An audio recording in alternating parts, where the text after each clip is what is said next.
All right, let's talk about truth, lies, and what happens when they get tangled up in an agreement.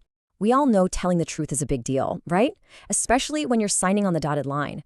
But what if a statement in a contract turns out to be, well, false? Is it automatically a lie? We're about to find out that in the guise of the law, it's actually way more complicated than you might think. I mean, really think about that. Is an honest-to-goodness mistake the same thing as a calculated lie? You could debate the ethics of that all day. But when it comes to legal agreements and contracts, the law draws a really sharp line in the sand. And understanding where that line is, that's absolutely crucial. And there's your answer. It's a hard no. The law makes this super clear distinction based on one single critical factor: what was going on in the mind of the person who made the statement. It's all about intent. And if you can grasp that one concept, you're going to understand exactly how and why contracts can be challenged.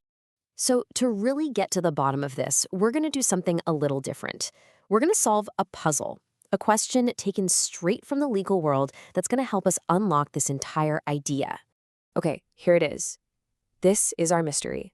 We are on the hunt for this specific legal term that describes an untrue statement, but one that's made in good faith.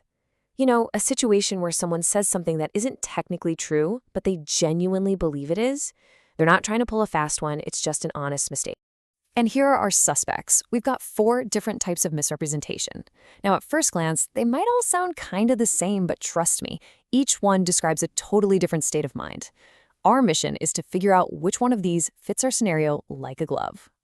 You know, the best way to think about these terms is to picture them on a spectrum. On one end, you have a flat-out intentional lie. And on the complete opposite end, you have a simple, honest mistake. So let's break down the clues for each one and see where they land. This table really lays it all out for us, so let's start at the most serious end: fraudulent or deliberate misrepresentation. The core idea here is simple. It's an intentional lie. The person knows it's false, and they say it anyway to deceive someone. Then, a step down, you've got negligent misrepresentation. This isn't an outright lie, but it's a careless error. It's when someone makes a false statement because they just didn't do their homework when they should have. And finally, at the other end of the spectrum, we have innocent misrepresentation. And look at the state of mind here. Good faith. This is the honest mistake we've been talking about. This is the really heavy stuff. We're talking about a conscious choice to mislead somebody. This isn't just about being wrong, it's about being wrong on purpose.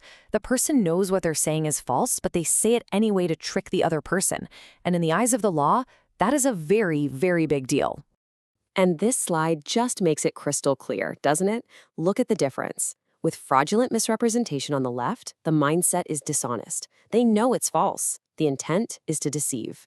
But over on the right, with innocent misrepresentation, everything is flipped. The mindset is honest. The person genuinely believes it's true. And there's absolutely zero intent to deceive anyone. They are polar opposites. Okay, so we have analyzed all the evidence, we've looked at the clues, we've broken down the suspects. I think we have everything we need to solve our original puzzle. So let's circle back to the key phrases from our original question. Look at them right here. Good faith and without knowing. Now, after everything we've just gone over, which one of our legal terms does that language perfectly match up with?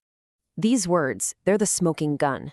The phrase good faith immediately throws out anything fraudulent or deliberate, and without knowing, separates it from a careless or negligent error. This language points directly to one and only one very specific scenario: the honest mistake. And boom. There it is. The answer is innocent misrepresentation. I mean, just look at that definition. It is a perfect word-for-word match with the question we started this whole journey with. An untrue statement made with an honest belief that it was true. Case closed. So we solved the puzzle, which is great, but you might be thinking, okay, cool, but why does this actually matter? Well, this isn't just some dusty legal trivia. This distinction has huge real-world consequences for literally anyone entering into any kind of agreement. And here it is, the bottom line. What was going on in someone's head when they said something untrue can completely change the legal outcome. It's the difference between a contract being voided and maybe just getting your money back versus a situation where someone could be on the hook for major damages because they intentionally lied. The intent behind the words, it changes everything. So let's boil it all down. What are the big things to take away from this? First, and this is a big one, not every false statement is a lie. Second, the single thing that separates an honest mistake from outright fraud is intent. And finally, in any kind of legal or formal setting, understanding this distinction is absolutely fundamental. Kind of makes you think, right? The next time you're reading through the fine print on a contract, you're not just looking for what's true and what's false anymore. Now you know to think about the intent behind those words. It adds a whole new layer to how we look at the agreements we make every single day.